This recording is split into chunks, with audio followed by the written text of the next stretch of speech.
Hello दोस्तों, कैसे हैं आप सब। मैं हूँ वाईकी सिंह और आप देख रहे हैं द एपिक पेशेंट। आज हम पढ़ने वाले हैं nursing management of patient with kidney and urinary problems. एक टॉपिक है जिसका नाम है acute renal failure. Acute renal failure के बारे में आज हम पढ़ने वाले हैं। एक्यूट रीनल फेलियर के अंदर क्या होता है, इसकी इटियोलॉजी, इसके sign and symptoms, pathophysiology, diagnostic evaluations, medical management हम पढ़ने वाले हैं। क्या क्या होता है इसके अंदर। सबसे पहले हम देखेंगे कि डेफिनेशन क्या है एक्यूट रीनल फेलियर की। एक्यूट रीनल फेलियर में क्या हो रहा है देखने वाले हैं हम। Acute renal failure is a sudden decline in kidney function within hours to few days. इसमें क्या होता है, एक्यूट रीनल फेलियर में जो किडनी के जो फंक्शन होते हैं वो अचानक से डिक्लाइन हो जाते हैं, डिक्रीज हो जाते हैं। किडनी फंक्शंस इसमें कम हो जाते हैं। कब, कितने टाइम में? Within hours to few days. जैसे घंटों में हम निकालते हैं तो 48 हॉर्स के अंदर इसमें क्या होता है कि जो किडनी होती है वो इसके जो फंक्शंस होते हैं, नॉर्मल फंक्शंस होते हैं, वो परफॉर्म नहीं कर पाती है और ये इसे हम बोलते हैं एक्यूट रीनल फेलियर। एंड क्या होता है ये, resulting inability to excrete waste products. क्या होता है कि जो किडनी का जो फंक्शन होता है, जो वेस्ट प्रोडक्ट्स होते हैं, जो हमारी ब्लड में जो वेस्ट प्रोडक्ट होते हैं, इनको क्या है फिल्टर करने का काम करती है kidney. Kidney normal function perform नहीं कर पाएगी और क्या होगा कि ये वेस्ट प्रोडक्ट्स होते हैं उनको एक्सक्रीट आउट नहीं कर पाएगी through the kidney. Acute kidney failure होता है वो क्या है कि रिवर्स्ड होता है। अगर हम टाइम पर इसके मैनेज करते हैं, टाइम रहते हैं अगर इसको मैनेजमेंट करेंगे हम एक्यूट रीनल फेलियर का, तो इसमें क्या होता है कि इसे हम रिवर्स कर सकते हैं। GFR decrease because kidney can't filter blood. GFR क्या होता है, ग्लोमेरुलर फिल्ट्रेशन रेट। क्या होता है कि डिक्रीज हो जाता है क्योंकि जो अपनी किडनी होती है वो प्रॉपरली वर्क नहीं कर रही है, ब्लड को फिल्टर नहीं कर रही है, इसलिए GFR डिक्रीज हो जाता है। Glomerular filtration rate 180 litre per day, 90 to 120 ml पर मिनट। 90 to 120 ml पर मिनट इसका GFR होता है। और अगर डे में निकालते हैं तो 24 हॉर्स के अंदर कितना GFR होता है, वो होता है 180 litre per day. Acute renal failure की इटियोलॉजी की बात करेंगे। एक्यूट रीनल फेलियर में क्या होता है कि जो इसकी इटियोलॉजी के अंदर क्या हो रहा है, जैसे कि इसके 3 भागों में इसको डिवाइड किया गया है। Number 1 pre renal cause, renal कोज, पोस्ट रीनल कोज। प्री रीनल कोज का मतलब होता है कि जो किडनी से पहले जो कारण आएंगे उसको हम देखेंगे इसमें क्या क्या कारण है जिसकी वजह से किडनी फेलियर हो सकता है। एक्यूट किडनी फेलियर में जो इटियोलॉजिकल कोज है क्या क्या है जो प्री रीनल कोज के अंदर आ रहे हैं देखने वाले हैं हम। जैसे कि हाइपोवोलीमिया। ये हाइपोवोलीमिया का मतलब ये होता है, हाइपो का मतलब होता है कम और वॉल्यूम का मतलब फ्लूइड वॉल्यूम, जो भी वॉल्यूम है उसका फ्लूइड है या ब्लड वॉल्यूम जो भी, उसके अंदर क्या होती है, कमी आ जाती है, हाइपोवोलीमिया। जिसकी वजह से क्या होता है कि हमारी किडनी प्रॉपर ब्लड को फिल्ट्रेट नहीं कर पाएगी प्रॉपर। और दूसरा कारण आएगा इसमें renal artery stenosis. Renal artery stenosis में क्या होता है कि नॉर्मली आर्टरी ऐसी रहेगी प्रॉपर, लेकिन जो स्टेनोसिस में क्या होगा कि ऐसी हो जाएगी, सिकुड़ जाएगी, वो अंदर से चिपक जाएगी पास पास में ऐसे, तो रेनल आर्टरी स्टेनोसिस हो जाएगी। इसकी वजह से क्या होगा कि एक्यूट किडनी फेलियर होने का चांस बढ़ जाता है। और इसमें नेक्स्ट क्या आएगा, लो ब्लड वॉल्यूम। अगर ब्लड वॉल्यूम ही कम हो जाएगा तो फिर जो किडनी होगी वो तो फेल होने का चांस बढ़ जाएगा उसमें। नेक्स्ट क्या है, रीनल इस्चीमिया। रीनल इस्चीमिया के अंदर वो क्या रहा है, इस्चीमिया का मतलब होता है लो ऑक्सीजन सप्लाई।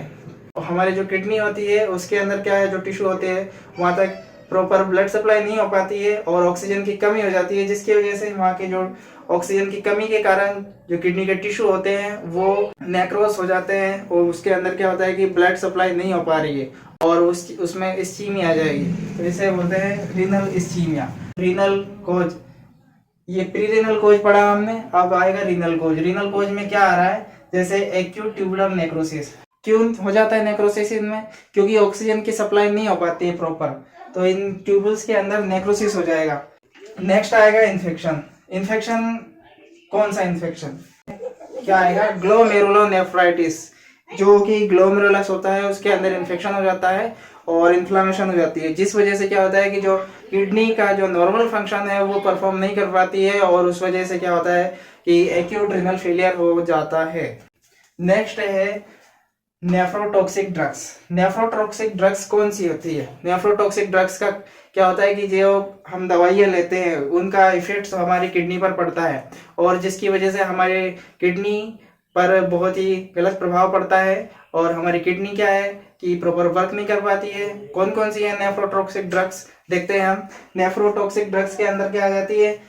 दर्द निवारक दवाई जैसे एनसेड, non steroidal anti inflammatory drugs, ibuprofen. ये ज़्यादा इसको कंज्यूम करेंगे दवाइयों को तो उस वजह से क्या होगा, जो हमारी किडनी है प्रॉपर वर्क नहीं कर पाएगी और वो फेल हो जाएगी, जिसे हम बोलते हैं acute renal failure.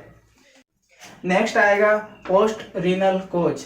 Post renal कोज के अंदर हम देखेंगे कि किडनी स्टोन, जो हमारी किडनी होते हैं उसके अंदर स्टोन बन जाते हैं। एक 80% चांसेस होते हैं कि ऑक्जेलेट के जो स्टोन्स बन जाते हैं हमारी किडनी के अंदर, जो कि हमारे रीनल के जो नॉर्मल फंक्शन होते हैं इसको परफॉर्म करने में बहुत ही ज़्यादा दिक्कत होती है, जिस वजह से क्या होता है कि हमारी किडनी प्रॉपर वर्क नहीं कर पाती है।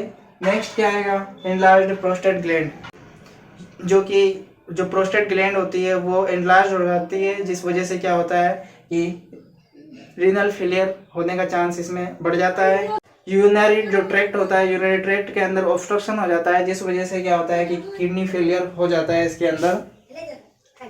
नेक्स्ट हम देखेंगे अब इसके पैथोफिजियोलॉजी देखेंगे। पैथोफिजियोलॉजी जो कि एक्यूट रीनल फेलियर की है।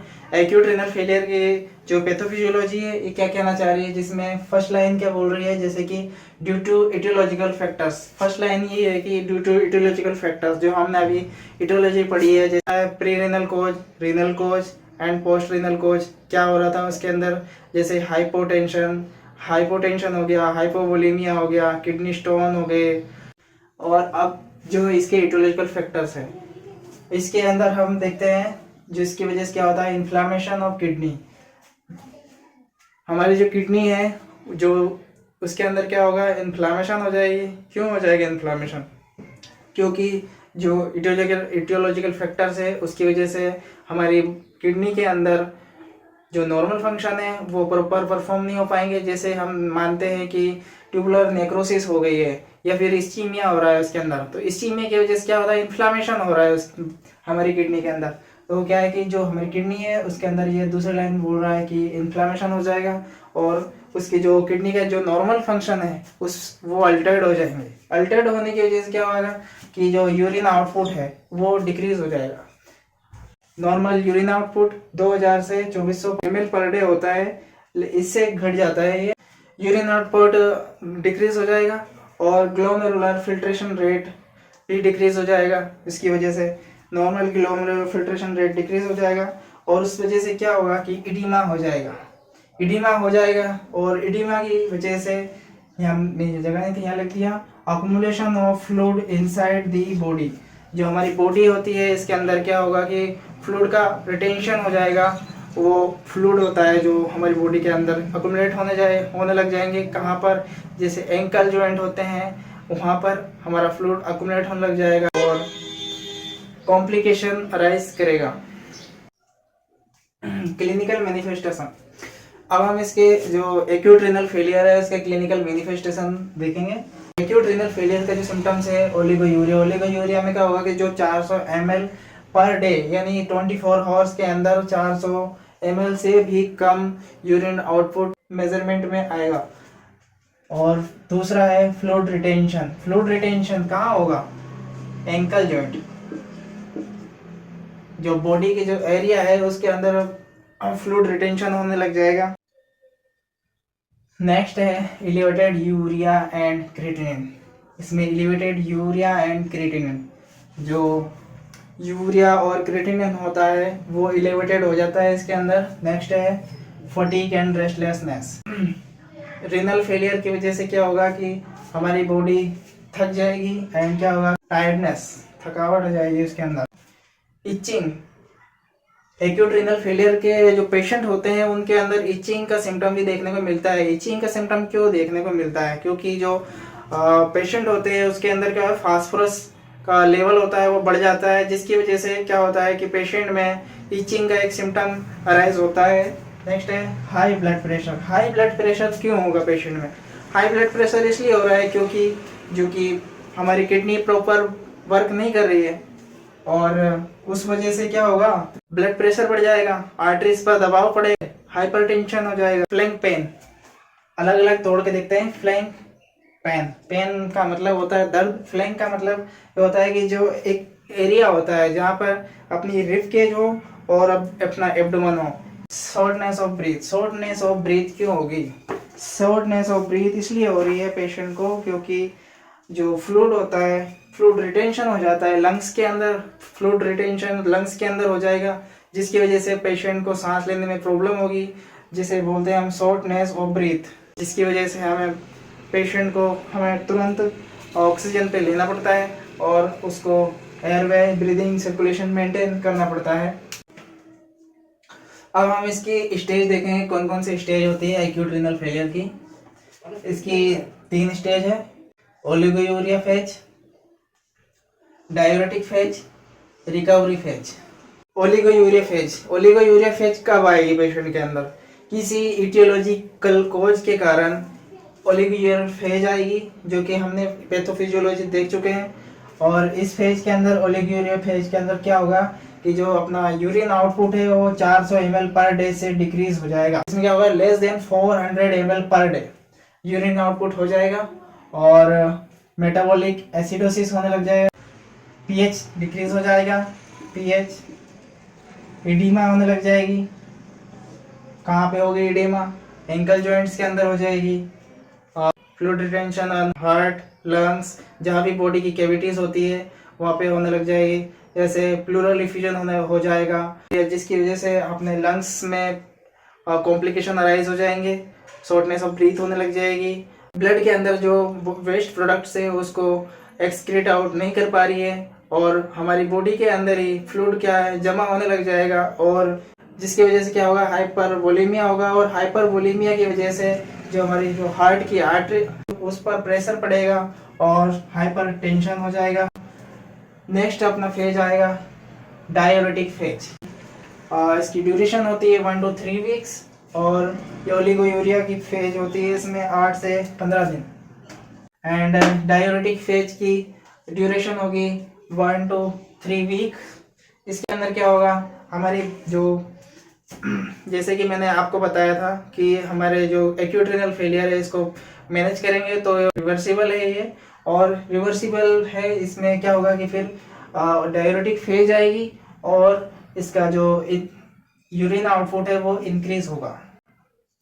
ओलिगोयूरिया फेज के अंदर हमारा urine output 400 ml per day था, और डाययूरेटिक फेज के अंदर यूरिन आउटपुट बढ़ के 4 to 5 लीटर पर डे हो जाएगा और हाइपोटेंशन कॉज करेगा। फ्लूइड इलेक्ट्रोलाइट इम्बैलेंस हो जाएगा। क्यों हो रहा है? क्योंकि ग्लोमेरुलस फिल्ट्रेशन होता है, बोमेंस कैप्सूल है, ये ही अभी ठीक हुआ है इस फेज के अंदर। डाययूरेटिक फेज के अंदर सिर्फ बोमेंस कैप्सूल ठीक हुआ है, ये पीसीटी डीसीटी अभी ठीक नहीं हुई है। पीसीटी डीसीटी इनका काम क्या है? इनका क्या काम होता है कि जो वाटर होता है इसको रीअब्जॉर्ब करने का काम होता है, और इलेक्ट्रोलाइट्स को रीअब्जॉर्ब करने का काम होता है, और रीअब्जॉर्ब अभी नहीं कर पा रहे इस फेज के अंदर, जिस वजह से क्या होगा कि इलेक्ट्रोलाइट्स इम्बैलेंस हो जाएंगे और हाइपोटेंशन हो जाएगा, सोडियम की कमी हो जाएगी। Blood urea nitrogen decrease, creatinine decrease, दोनों डिक्रीज हो जाएंगे। इसमें जो पेशेंट का जो कॉन्शियसनेस होता है वो थोड़ा इम्प्रूव होगा। किडनी के जो नेफ्रॉन्स होते हैं उसके अंदर फिर से रिकवरी आई है, जिस वजह से 4 to 5 लीटर पर डे उसका पेशेंट का यूरिन आउटपुट बढ़ा हुआ है। नेक्स्ट अपना आएगा रिकवरी फेज। रिकवरी फेज में क्या होगा, जितने भी blood urea nitrogen, creatinine, BP, blood pressure, blood urea nitrogen, creatinine, blood pressure and fluids और ब्लड वॉल्यूम, ये सब क्या है इसके अंदर कंट्रोल्स में आ जाते हैं, इसलिए मैंने यहाँ सिर्फ कंट्रोल लिखा था। तो ये क्या है, कंट्रोल में आ जाएंगे और जो किडनी का जो नॉर्मल फंक्शन है वो परफॉर्म करने लग जाएगी। अभी हमने एक्यूट रीनल फेलियर के बारे में पढ़ा, जिसमें इसकी definition, etiology, pre renal cause, renal cause, post renal cause, pathophysiology, कितने फेज है, क्या साइन एंड सिम्टम्स है, क्लिनिकल मैनिफेस्टेशंस, इनके बारे में हमने देखा। और अगली क्लास में अब हम इसके डायग्नोस्टिक इवैल्यूएशंस एंड मैनेजमेंट के बारे में पढ़ेंगे। Thank you.